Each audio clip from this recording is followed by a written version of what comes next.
Hey everyone, welcome to the show. Today we have John on from No Ad, No Problem. John, welcome. Thanks, Will. I'm excited to be here. At the beginning of the week, I didn't know we were going to do this podcast. I saw on Twitter, you tweeted out about volleyball, actually.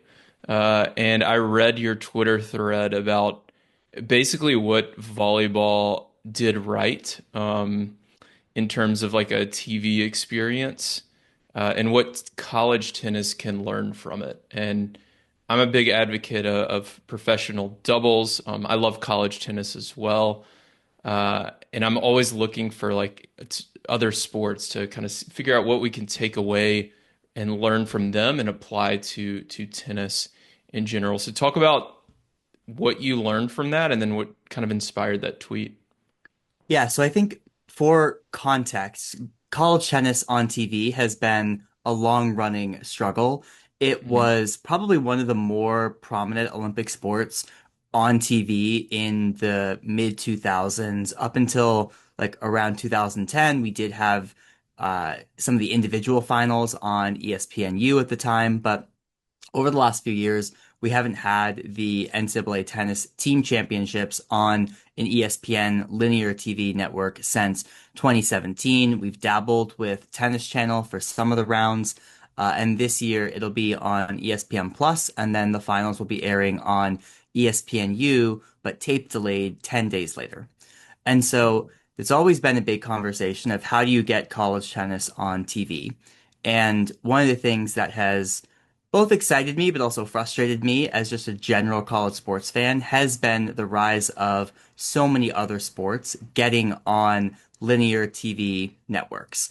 And so I saw that the beach volleyball championships was on ESPN, not ESPN2, not ESPNU, ESPN this past weekend.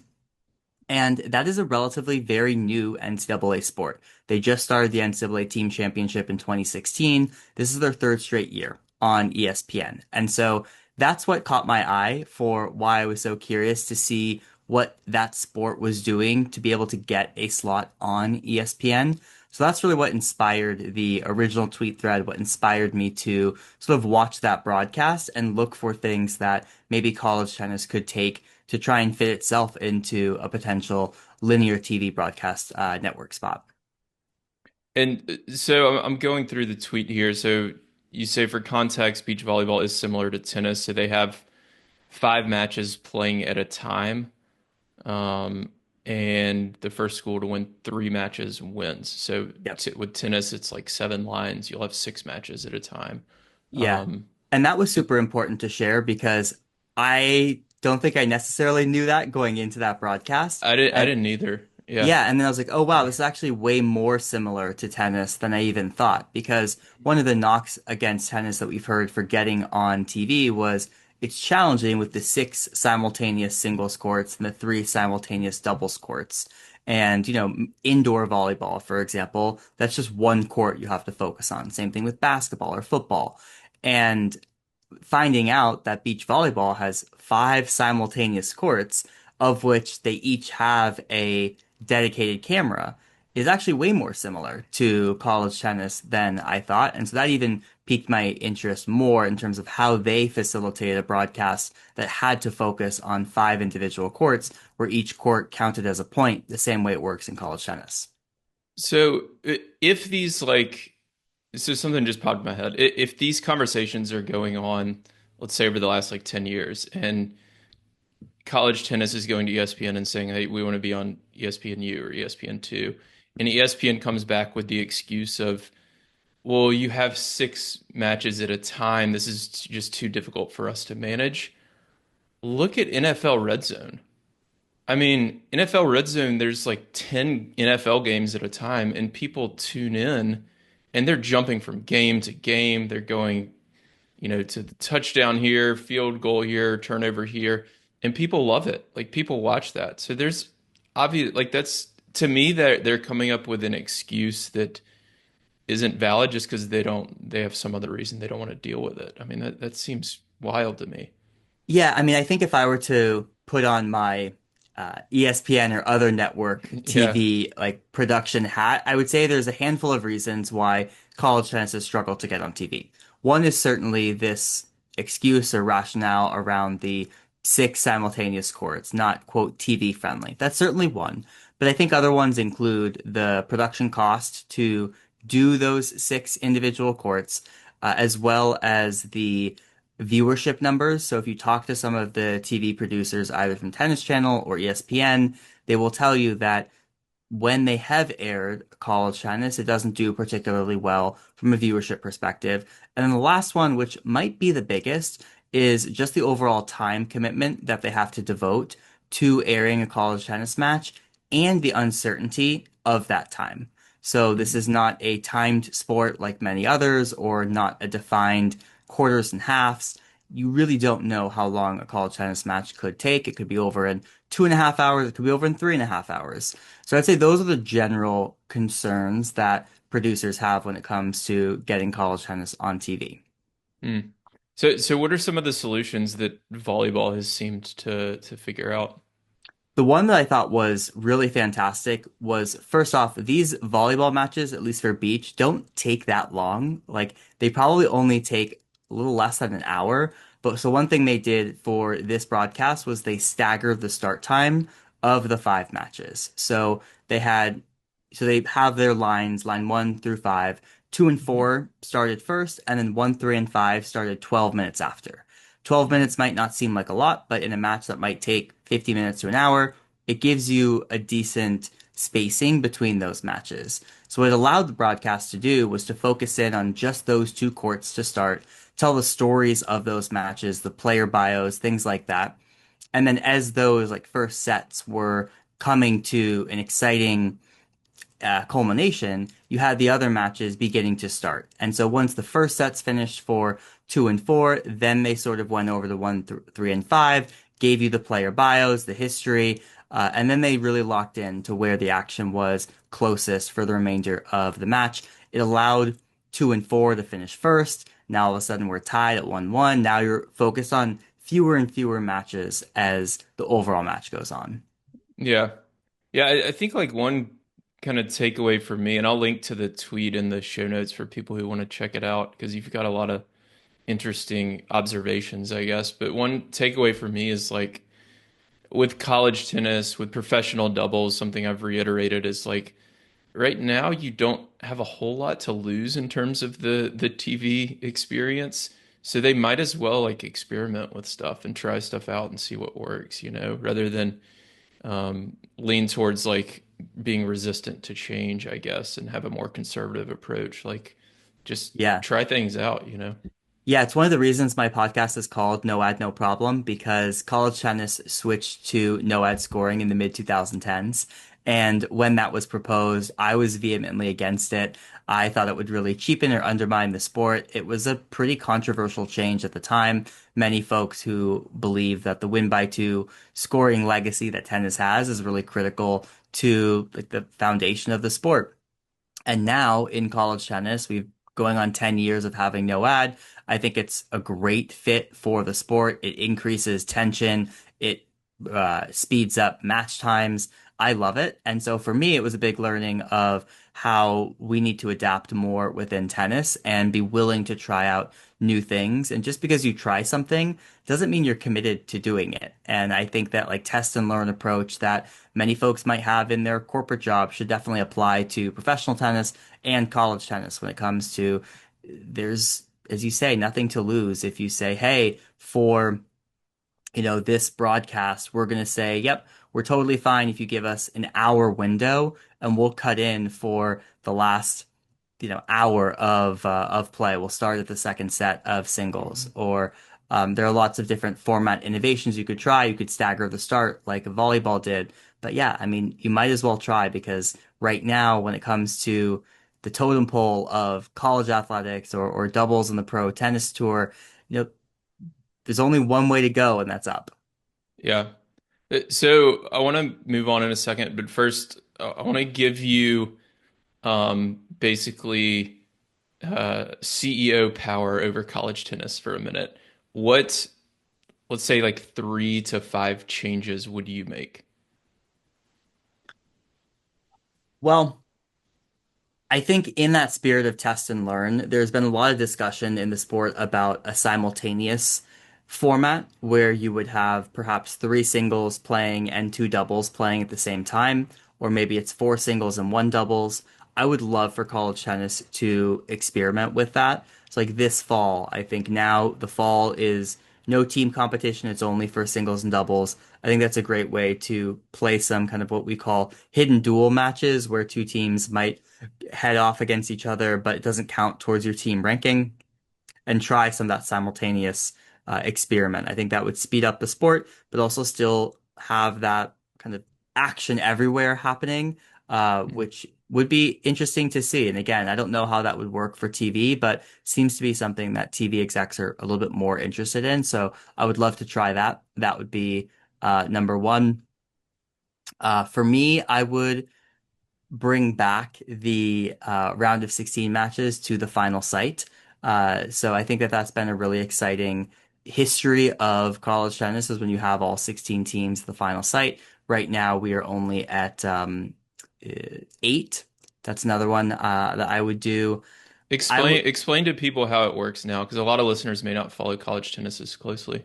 Yeah, great question. So basically, for the NCAA team tournament, there are 64 teams, and they play the first two rounds at the respective top 16 seeded teams. So those are called your regional weekends, first two rounds of the event. If we're using, pro tournaments, that would be the round of 64, round of 32. And then the round of 16, also known as the Sweet 16 or the Super Regional in college tennis, that is played on a singular weekend. That's this upcoming weekend, May 9th and 10th, and that is played on the top eight seeds campus. And so previously, this was when you would go to the final site, where maybe that was in Athens, maybe it was in Orlando. And now, once you move on from the Sweet 16, the quarterfinals and onward are on that final site location. So Hmm. you have 3 weekends of tennis for this event, and also sort of like strings out the event a little bit. Hmm. So that's one. This is going to be controversial, but I would experiment with 10-point tiebreak in the third set. One, because I think that these matches are getting long, and Yeah. from a player perspective, I get it's not what we do on the pro tour, but if we're looking to get things on TV, we're looking to save player bodies. I think it's something we need to experiment with. So those would be three I would be looking to explore with.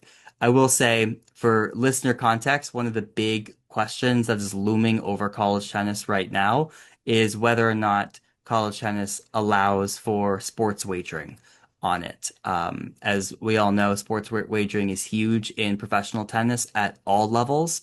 And there is a school of thought right now that thinks that bringing that to college tennis could bring a lot of additional revenue that just doesn't exist right now to these tennis programs. And so I am reserving judgment on that right now, but I think helpful Yeah. context that that's kind of one of the big looming questions over the sport.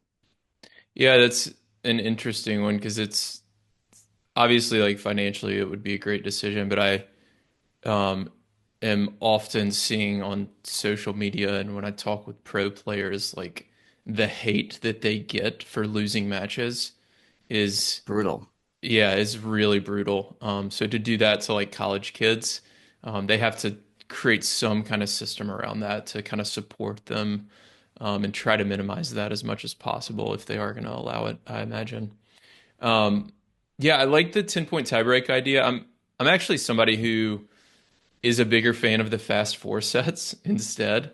Because if you do say like 3 out of 5 sets to four, you still need 12 games to win a match, and you're not playing a tiebreaker necessarily to decide it. You're still playing sets to four. Um, it's something they do with the next gen finals, and I think that's a cool format because you're still playing games out, and there's still the winner has to win the most sets, and you're not dependent on a 10-point tiebreaker, but it does shorten it from the full third set format. Okay, so next I want to talk.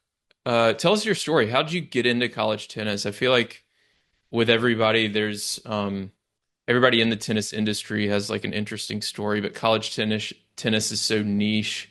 How did you get so passionate about it? Yeah, I mean, tennis was my sport growing up. It was the thing I gravitated towards. It was what I played most competitively as a junior and was looking to play in college. And I did very briefly at the Division III level. I played for a brief season at Wesleyan University in Connecticut, whose women's program has certainly done fantastic since I've left. They've had several NCAA singles champions, which has been great to see. So I was always involved in tennis, huge tennis fan growing up, big professional tennis fan. It was my sport. And once I ended my playing career, I transferred to the University of Virginia, where at the time they had a fantastic men's and women's program. They still do to this day. And so not only did I have friends sort of my similar age, but also going to UVA and going to their matches, it just became something that was a part of what I loved. And I loved watching the sport. I loved following the storylines of players at that time, back when I was in college, like players I knew of during juniors, going to college, and then ultimately making that transition to the pros. So it was just something I was very passionate about. And after graduating college, I had first traveled to the NCAA tournament in 2010. I had gone in 2006 when it was here at Stanford, but then I traveled in 2010 for it. And that was at the University of Georgia. And I went there. I knew some players that were competing there. And I've gone to the NCAA tournament ever since, haven't missed one. And it's just been something that I've loved to follow. And I decided to sort of elevate the hobby or the interest to kind of have my own podcast back in 2022. Awesome. So you'll be in Waco next week, I guess. I will. Yeah. Okay, awesome. I may drive down. I live in Fort Worth. As you can see behind me, I've got my TCU background. Yeah, Yeah, well, I'll let you certainly if know. the TCU men make it, you should make the trip. Yeah, I may drive down. I gotta look at the schedule and see. Um, yeah, so like I was listening to your podcast earlier this morning with Ethan. Y'all previewed the 16 on the men's side. I haven't listened to the women's side yet, but I'm gonna do that probably this afternoon or tomorrow. And I can hear like it just blows my mind how well y'all know each of these teams and all these players. I don't know if all that's like a lot of that's research versus like you just know from following it all or some combination of both, I'm sure. But it's amazing that y'all are going through like, oh, he's gonna win like line two for sure, but then this match is gonna come down to three and four, and y'all know every player's name. It's really impressive and kind of shines through the episode, the passion and the knowledge. So I just want to give you props for that. Thank you. I Um, appreciate that. what do you feel like since you've followed college tennis so long? I'm always curious, like, what does it take to build a program? And you can even use TCU as an example, since they're the hometown team here for me. Um, is it recruiting? Is it development? Some combination of all of this? What all does it take? Yeah, it's a great question. I think TCU is a shining example of doing this. I think ultimately, in terms of the program, it comes down to a culture. And that culture is one that prioritizes the team over oneself, which is very hard to do because you bring in a bunch of juniors that are used to playing for themselves selfishly, and then they come to college and it's a team sport. And yes, you need to put a point up on the board on your respective court, but it's still a team sport. And so the programs I think you see have the most success are the ones that people would say have a very strong culture. And what I think that means is there is strong respect across the team and for the coaches, and they prioritize the team result over their individual result. It means being selfless in terms of where you might be playing in the lineup. Maybe you think you should be playing one, but you're listed at two, and being okay with that. It maybe means playing doubles with someone who you'd rather play doubles with someone else, but you have to trust in the coaches that that pairing is going to work. And so those are the programs that I think do really well. And the sign of good culture is being able to continue success of a program as new players filter in and out. And I think TCU is a great example of being able to do that using the home team here, who once they have gotten to this elevated position in the national zeitgeist, right? They've continued to be there even as new players have filtered in and out. And so I think that that is sort of first and foremost. That all starts with the coaching staff and the type of player profile you recruit. So those are sort of the underpinnings of that really strong culture. And then I would say this tertiary element of culture is the program and the community that is built up around that tennis program. And what TCU has done there has created a really strong community connection to the Fort Worth area. And it helps that the TCU facility has a ton of courts outside of just the six competition courts where they play their matches. It means that you have recreational players and fans who are using those courts who go there maybe daily to play tennis, but they do other events there, right? They make it a fun experience to go to a tennis match. I think that's one thing that tennis at the pro level as well can really take from other sports is when you can go to a tennis match and you can bring your family, you can bring your kids, and you can have a full outing of it, whether it's the food or the engagement activities and you're not just having to sit there and be quiet and keep your kids quiet. And so I think TCU does a good job of that, allowing people to come and make a big event of it and have fun. Hmm. Yeah, I didn't think about the public facility kind of being a part of that because I play most of my tennis there. I was just there yesterday actually, um, uh, coaching a little bit on the public courts. And yeah, when you like walk into the facility, you look to your left and you see the varsity courts and it says TCU. You can see it over my shoulder here. Um, and then the indoor courts, like you can actually rent them and go play there. And it has their national championship banner and Yep, all this stuff. So it's even if you've like never been to a college tennis match, but you live in Fort Worth and you're playing tennis, like that's definitely going to make you more likely to maybe ask at the check-in desk, like, hey, when does TCU have a match? Oh, maybe I'll go to that, versus having exactly. it more siloed. That makes a lot of sense. Yeah, it's actually been a push that the USTA has tried to do is have colleges open up their facilities more to the public. Mm, And the selling point that they give to these schools is you're much more likely to convert those people that are using your courts to come to your matches than you would be if those courts just stay dormant while you're not using them. And it's for all the reasons that you mentioned, right? You're going to see the signage, you're going to maybe see a match time, you might run into a player or coach or someone who's affiliated with the program and strike up a conversation, build a little bit of a relationship. And so I think that is a huge element of building deeper connections with the community. mm. So talk a little bit about recruiting and how that has changed, and also the transfer portal. I know a lot of college sports, obviously players can get paid. I'm not sure where it stands in tennis. So talk a little bit about that and how that's changed the game. Yeah, I mean, I think one of the huge ways in which recruiting has continued to evolve is just how much more international it's gotten over the last few decades. Tennis is the most international sport in Division One college sports, meaning that it has the most non-Americans on a roster. And I think that has continued to grow over the past decade and certainly the last few years as one, tennis itself is more of a global sport than some of the other sports that we focus on here in the US. And second, I think a lot of players are realizing that there is a really strong pathway and amenities and resources that you can leverage when you come to the United States and play college tennis that maybe your respective federation is not able to provide you as a junior player looking to make the transition to the pro tour. And so I think more global recruiting has certainly been a element of that.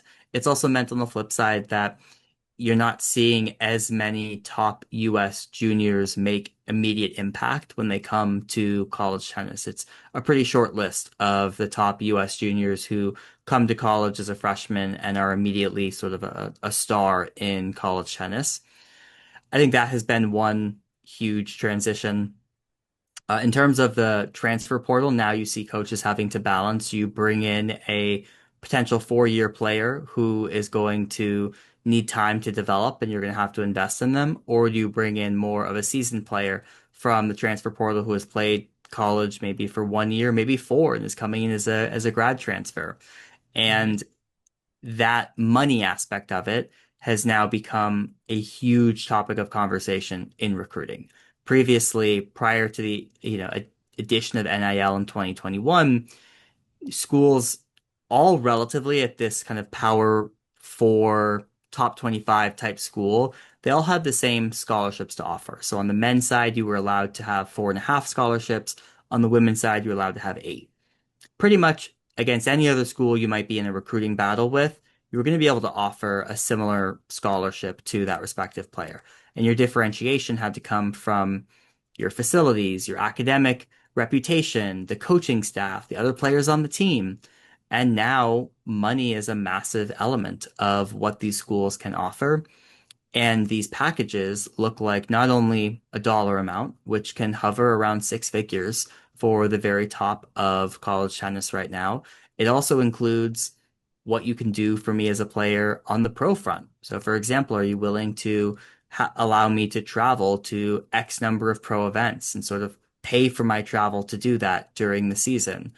Are there summer opportunities? Are there programs or training facilities that you have relationships with that I could go stay at during certain parts of the year? So it has massively evolved into more of a player first opportunity in terms of having these programs offer more benefits to them when it comes to recruiting. Hmm. So is this like for these top players, basically, if I'm 17 years old, I'm being recruited by the top programs like TCU and Ohio State, and Texas, and whoever. I can expect to have like an offer for somewhere around 6 figures per year. Is that what you're saying? So Or is it just like a year by year thing? How does this work, like the details? yeah, I mean, it's going to be a year by year thing. One, Okay. because people have a lot of mobility now with the transfer portal to go Hmm. elsewhere. And a lot of schools will do it differently. So some of the schools that you mentioned, I won't name names, but some of the schools you mentioned might offer sort of like a consistent package. So, hey, if you're on the team, you're getting an additional 20K a year for us, even if you're our number 6 or a number 7 player. And then that's going to ratchet up as you are a top player. Maybe so what you're hearing right now is like if you're a top 5 player in college tennis right now, you're going to be able to get $100,000 plus or minus at some of these schools. Doesn't mean they're all getting $100,000. Those players might be prioritizing other benefits or other things about their college career, but there are programs that are willing to spend that much money for a top recruit. Hmm. Interesting. So, and this money comes from since it's through NIL, so it'll be like a local person who's just a big tennis fan, who's a big fan of the school. Is that right? Yeah, I mean, I think this is true across all of college athletics, but name, image, likeness, it's not like these deals are Wilson Tennis, Yeah. paying for an Instagram post from one of these players. Hmm. How it works is schools have respective collectives, which are essentially pooled resources from their largest donor bases. And those collectives then allocate money to sports and individual players accordingly. And so Hmm. where this money is coming from right now are those collectives. What we are waiting on right now is the final ruling for the House settlement, which would introduce revenue sharing, meaning that schools can actually pay these players directly, which does not exist today. Right now, we only have the NIL through those collectives or through, could be a mom and pop shop or could be Wilson and things like that, but it's traditionally through those collectives. Okay, I see. All right. We've gotten onto the NIL topic. I could talk about that a while because that does interest me, but I want to transition back to tennis.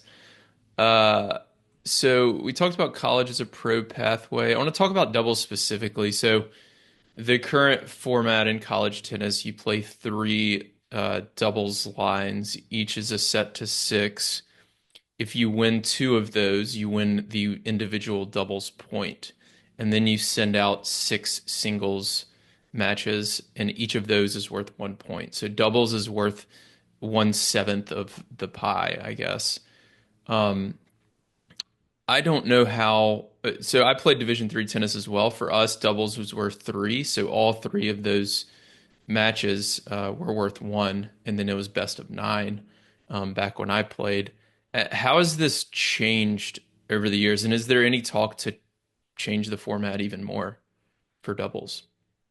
So I think one of the reasons why Division One first went to the 7 point scoring system was that they started to whittle down the format for doubles. So it used to be 2 out of 3 sets, and then you'd go to singles. Then it went to a pro set, so first to 8, and then it went to a 6 game normal set. And so as the format became shortened, When did these change? Sorry to interrupt. I'm just curious the timeline on this. yeah, the Yeah. transition from pro set to like a 6 game set happened the same time that we moved to no ad, so around 2015.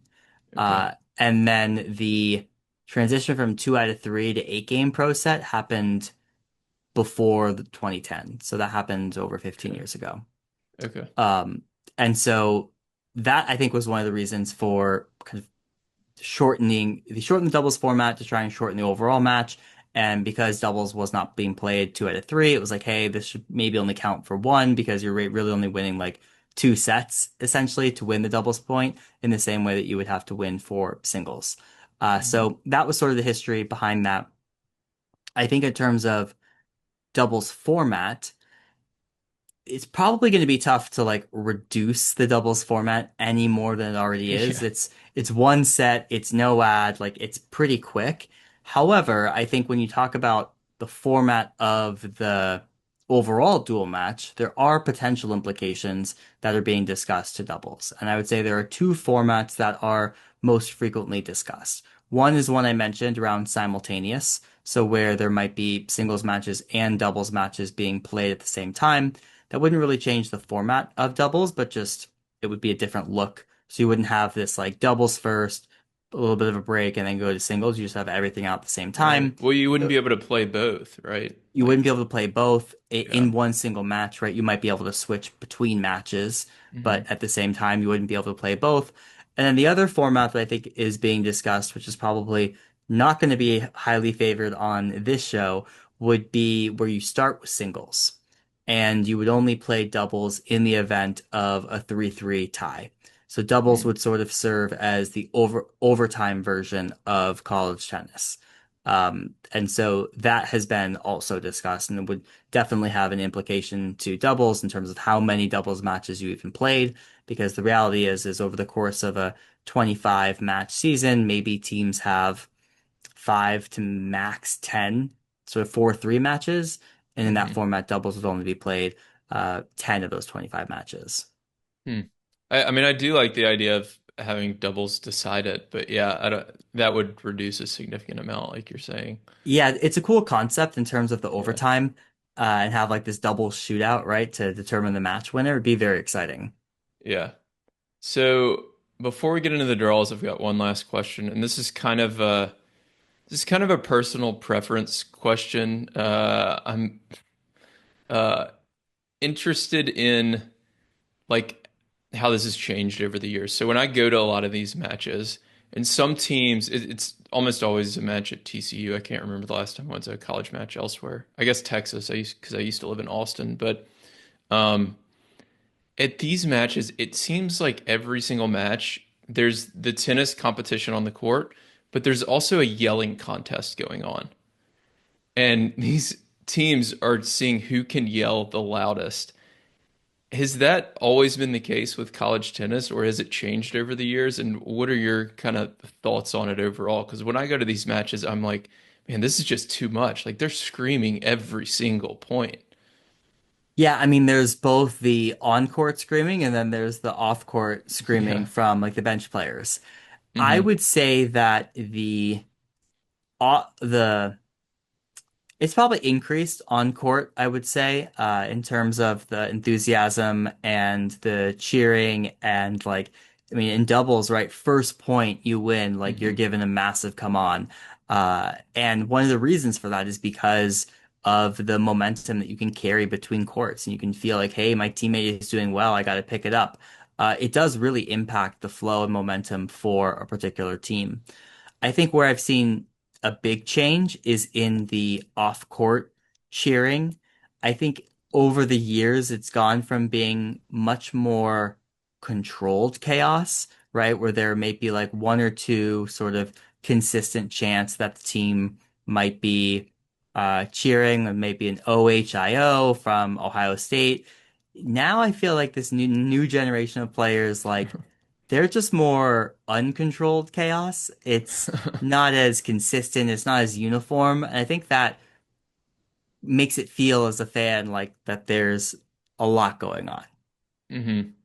Yeah, I feel like if I coached a college tennis team, I feel like I would want to just flip it on its head and just be like, hey guys, everybody is trying to win this yelling contest, and we're just not going to play that game.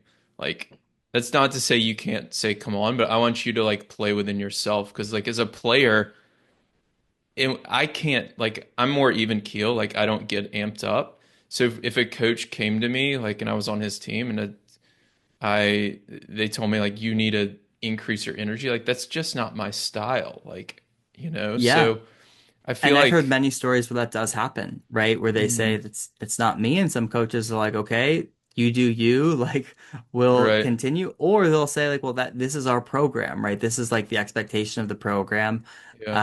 and so you have to find a program that's going to be willing to work with what will work for you. And it's not to say you're not going to be a good teammate, but you might need to just focus on being a good teammate by delivering points on the board rather than sort of always yelling and screaming. Hmm. Yeah, and I feel like if you like get too amped up, you can maybe, I don't know, have a few loose shots or like give away a free point or something because you're like not focused enough and like level-headed enough. So I Yeah, don't and know. It scoreboard just. watching is a huge issue in college tennis, right? I feel like Hmm. coaches would almost love to have no scoreboards out there such that you uh don't know what's happening on the court to your left, the court to your right, because otherwise you're sitting on your changeover and you're looking at all the scores, you're kind of counting in your head, am I going to be relied on? Do I need to keep trying? Or is it going to hmm. come down to me? And then, oh no, like that's not good. So that's one of the other Interesting. things that is challenging in college tennis. Is that what happened to Duke last week? I think a lot of things happened to Duke last week and over the course of this season, but I think, yeah, when you know the match is going to come down to you, it's a very different mindset. And then if you think, hey, I'm out here and I'm just 1 point on the board, this is not as critical. This is a different mindset. And some players are really going to thrive under that, knowing that like you have to win versus you can just go out there and do your best. And Duke last weekend in the second round against Tennessee was up 5-0 in that third set, and Tennessee reels off 7 straight games to send themselves to the Sweet 16. Yeah, that seems like an interesting challenge for coaches. I mean, I feel like I don't know, what one approach would be like I don't know if you can do that. I guess you could within your program. Like if you're the clinching match, you get some reward that following week. Like make a huge deal out of like being the clinching match. Like I know uh I'm just thinking off the top of my head right now, but like Miami football had that like turnover chain or turnover Mm, belt or something. yeah. So to have like some kind of piece of hardware where like this past weekend, like you won the clinching match, so you get the clinch chain or the clinch belt all week, and you get to Yeah, I like love that wear it idea. around campus or something like that. Just for that like that extra motivation. If a college coach is listening and steals that, let me know. I'd love to hear how it goes. All right, let's it's 10:42 here. Do you have time to go through these draws a little bit? Yeah.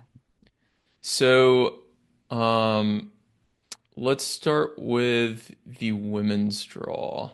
I've not listened to your episode on the women's draw, so I do not know what um, your predictions are, but start with Georgia and Cal. Yeah, this is a rematch of the Sweet 16 we saw last season. Georgia, your number one team in the country, they won the national indoor championship this season and they made the NCAA final last year. So this is NCAA title or bust for them. I think they will comfortably get through this match, but it will help Mhm. Cal that they have been to Athens last season. Similar squad coming back, so they'll be less intimidated by playing in front of a rowdy Athens crowd. But generally, this should be smooth for Georgia. They have the number one player in the country, your NCAA singles champion, Dasha Vidmanova, who also won the NCAA doubles title last year as well with Icicle Mert. And they have the NCAA singles finalist as well, Anastasia Lopata, on this team. So very talented Georgia team that many folks are expecting to make it all the way this year. Okay. Is Georgia, how many matches has Georgia lost this year? They have lost twice. They Twice. lost to, Okay. and actually they happened back to back. Well, actually three times. So they lost in January to North Carolina, which feels like a lifetime ago. And then Okay. they lost back to back in the final regular season weekend to Texas and to Texas A&M. Okay, got it. Um, Auburn and Duke.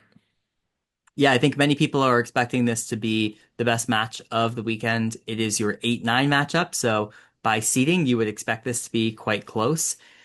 Auburn has had quite the rise this season. They fired their coach last season. They bring in a new coach last May.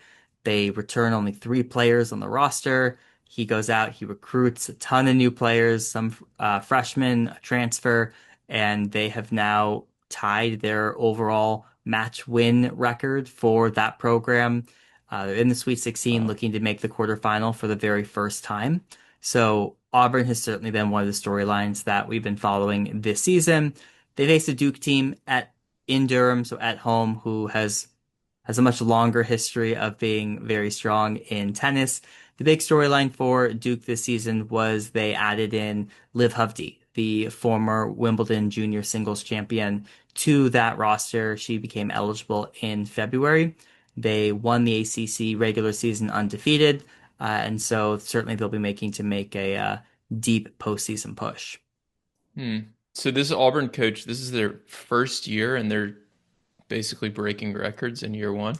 Yeah, he was the associate Wow. head coach at Texas A&M last season and a former Aggie Uh, himself, so helped that program win their first NCAA team title in 2024, and then took the Auburn head coaching job and has, yeah, as you mentioned, already started breaking records. wow. Impressive. So then the bottom part of the draw, we've got North Carolina and NC State. I imagine this is a pretty big rivalry, huh? Yeah, these two teams know each other quite well. This was actually your 2023 NCAA team final. North Carolina beat NC State in that match. So these two teams have faced off many times over the past few seasons and it has been one of the better rivalries that we've had in college tennis in the 2020s. They've already played twice this season. North Carolina has won both of those matches. So they are led by Reese Brantmeyer at the top of that singles lineup, and I would say they have probably the strongest doubles point in the country right now with Brant Meyer, and then they also have Carson Tangillig, who won the NCAA doubles title in 2023. So if you're a doubles fan, this should be an excellent match. NC State traditionally always has a strong doubles point. They play very traditional doubles. They follow their rules. They'll serve tea almost all the time. Like they have their patterns that they go to. And so doubles point here will be very, very fun to watch. Hmm. Okay. And that you can watch that on ESPN Plus, you said? So this weekend will be on the Cracked Rackets YouTube stream. I Okay, think got it. all of these matches, but maybe two of them. Okay. All right, I'll link to that. It looks like that match is Friday at 4 Central Time, so 5 Eastern. Okay, so LSU and Ohio State. So my uncle played tennis at LSU, and I grew up a big LSU fan. So, do my Tigers have a chance?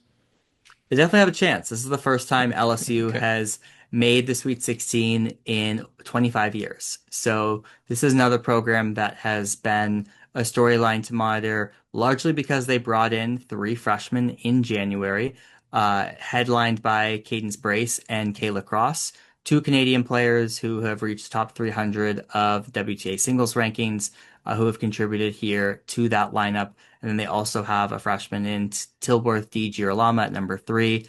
That has basically been their path all season to win the doubles point and then win at one, two, and three. And Hmm. they have found ways to do it. It's going to be tough against this Ohio State team who had a pretty quiet season up until they won the Big Ten tournament title, upsetting number three Michigan, which vaulted them all the way to being a number four seed here. So this will be a very fun match in Columbus. Next up, we've got Michigan and Texas, so just a little bit down the road for me. Well, it's going to be played in Ann Arbor, so a little farther Hmm. from you. Oh yeah. Uh, this is a fun one. Michigan, your number three seed, Texas, the 14 seeded team here.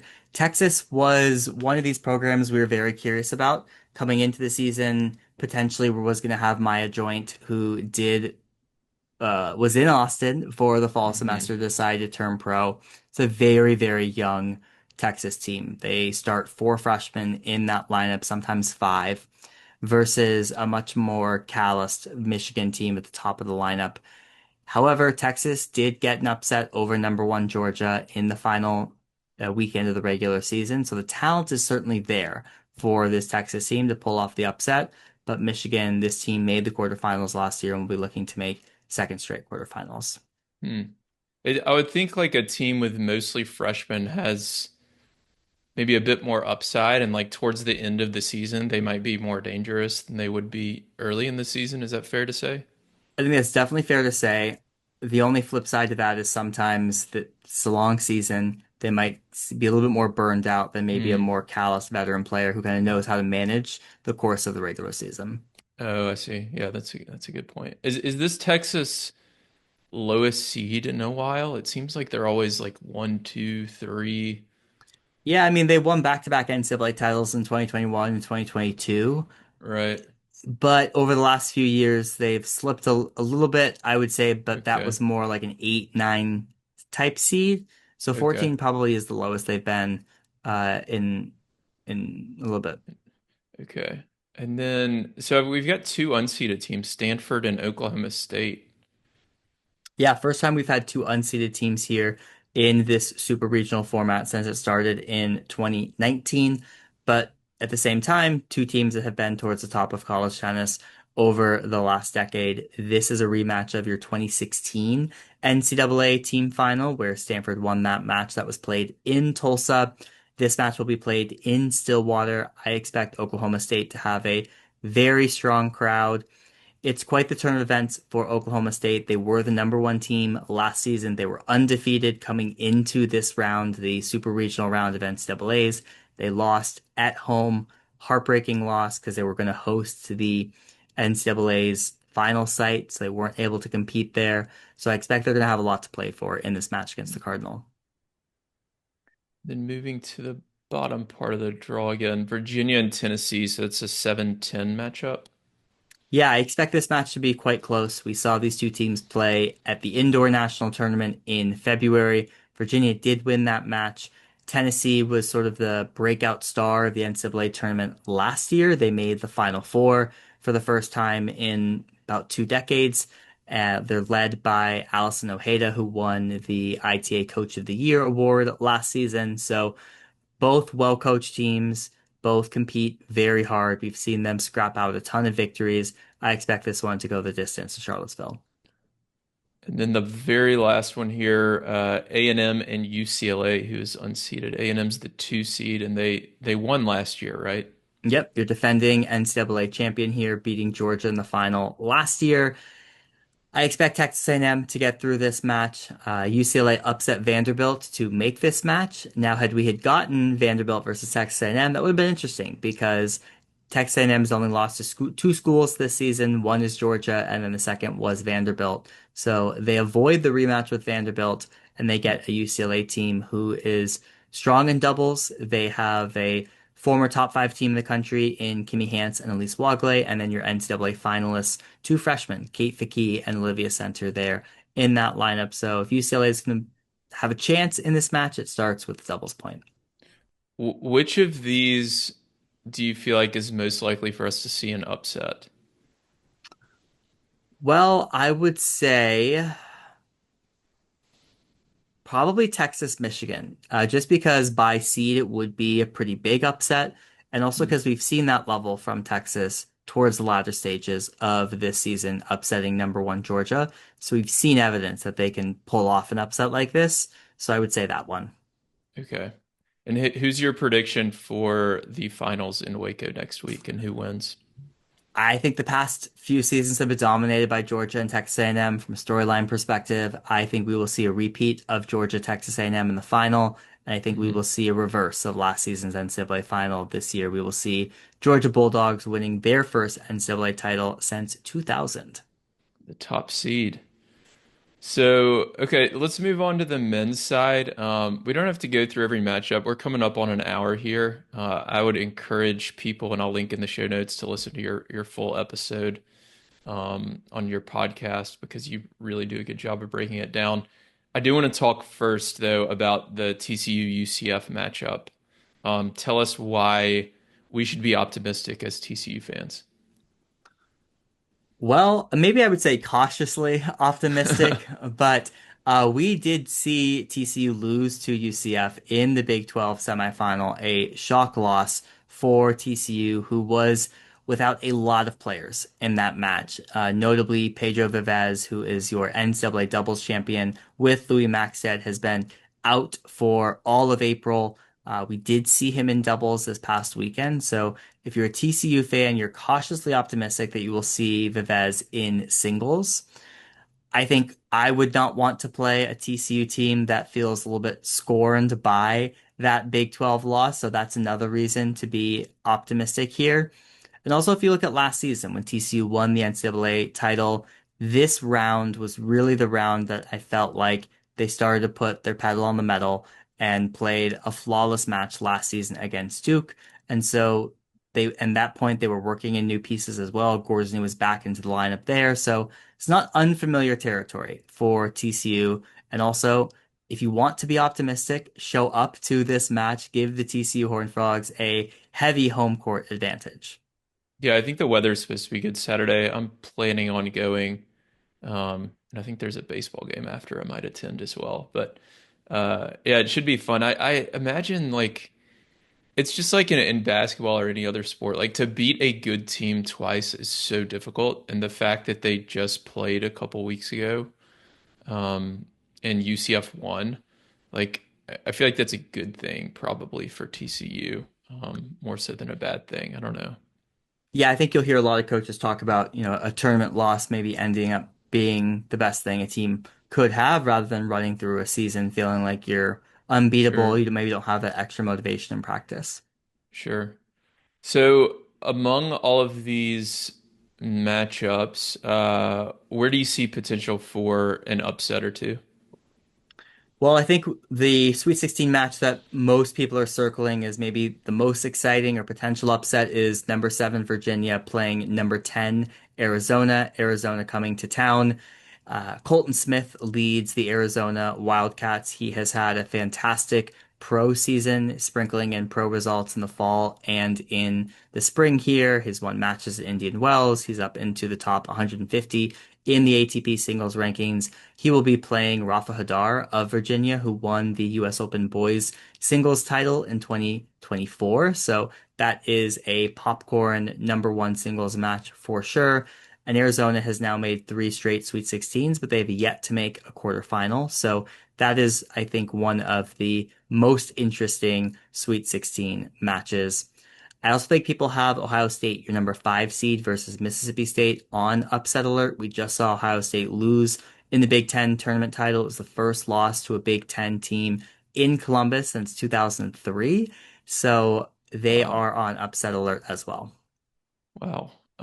Yeah, so I watched Colton Smith a bit at Indian Wells this year, and it you said so he's top 150. Like that's what one thing I want listeners to kind of take away from this episode is, if you have a college team, especially like a high level program in your town, you can basically go watch pro tennis for free. Like Yep. at TCU, most of the matches are free. Sometimes I think for some of the tournaments it's like $5 or something, but um, and they've got, Jake Fernley's already top 100 and he graduated like a year ago or 2 years ago. Yeah, I mean, Um, we saw him from Stillwater, and then 6 weeks later, he's playing Djokovic center court Wimbledon. yeah, yeah, it's unbelievable. So that just the level is so high, and the doubles is a lot of fun too, just because it starts with that. Usually, if I can't stay for the full 3 or 4 hours, like I'll go to the doubles and then maybe the first set of singles or so, and then run because I always love watching the doubles. So when we look at the men's side, what are your predictions for the finals and who takes home the trophy in Waco? Wake Forest on the men's side has dominated this season. They were undefeated until getting upset by Virginia in the ACC semifinal. I think they are one, they are your number one seed, and two, I think they are the favorite. I do have them taking home the title here, their second NCAA title, first since 2018.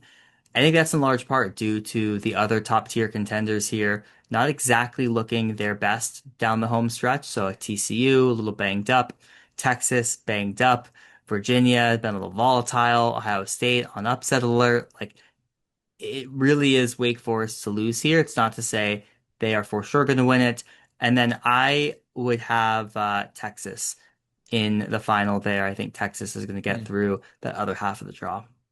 interesting. So do you see a TCU Texas semifinal matchup then? I see a TCU Virginia quarterfinal matchup, and Oh, yeah, I think de really depends on health for TCU. hmm, Like if TCU doesn't have Pedro Vivez healthy and in that lineup, I'm not sure that they can keep it going against yeah. some of these top eight level teams. If they do have him healthy, then I would see them facing Texas in the semifinal. Okay, got it. Awesome. Last question for you, John. How can we make pro doubles and college tennis more popular? Uh, well.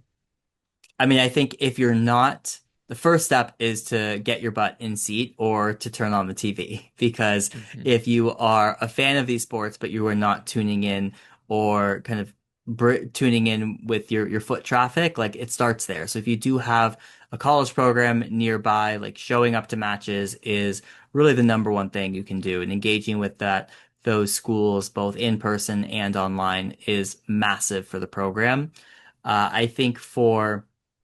I think for doubles, I think it comes down on the pro side, it comes down to storylines and stars. And I think elevating your stars in doubles to be more traditional stars and mixing in more pro singles players as well is a huge benefit. I think at rising tides lift all boats. I would like to see maybe I've seen some ideas where the at Grand Slams, maybe the doubles doesn't start until like midway through the first week, allowing for some singles players to maybe enter in.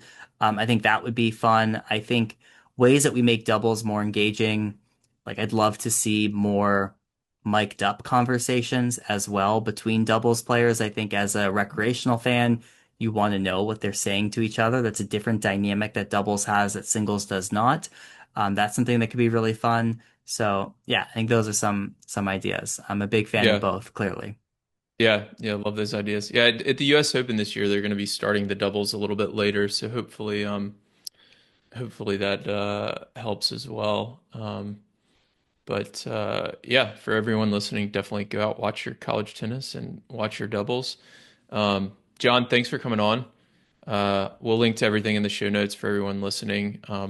Yeah, we appreciate what you're doing. I mean, I love talking to people who are passionate about a niche within tennis, and it really shows when you listen to your episodes. So Well, I keep up the appreciate good that. work. Yeah, Yeah, watch more doubles, watch more college tennis. all right, awesome. Thanks, everyone, and I will talk to you all soon.